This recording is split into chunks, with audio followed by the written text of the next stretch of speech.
Customs عدالت راولپنڈی نے currency smuggling case میں ملوث ماڈرن ایان علی کو اشتہاری قرار دے دیا ہے۔ کسٹمز عدالت راولپنڈی نے ماڈرن ایان علی کے اثاثہ جات ضبط کرنے کے احکامات بھی جاری کر دیے ہیں۔ کرنسی اسمگلنگ کیس کی سماعت 16 مارچ تک ملتوی کر دی گئی ہے۔ ایان علی کرنسی اسمگلنگ کیس کی سماعت راولپنڈی کی کسٹمز عدالت میں ہوئی۔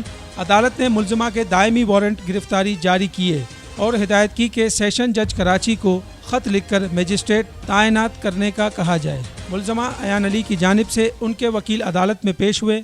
پروسیکیوٹر اور تفتیشی افسر بھی عدالت میں پیش ہوئے۔ ملزمہ کی غیر حاضری پر عدالت نے برہمی کا اظہار کیا۔ عدالت نے ریمارکس دیے کہ ملزمہ کی جائیداد کی تفصیلات دی جائیں۔ 2 ماہ کی مہلت دی جا چکی ہے مگر ملزمہ پھر بھی نہیں آئی۔ تجارت نیوز کو یوٹیوب پر سبسکرائب اور لائک کیجیے۔ اس کے ساتھ ساتھ بیل آئیکن کو بھی لازمی کلک کیجیے تاکہ آپ تک پہنچ سکیں ہماری تمام منفرد خبریں جو آپ دیکھنا چاہتے ہیں۔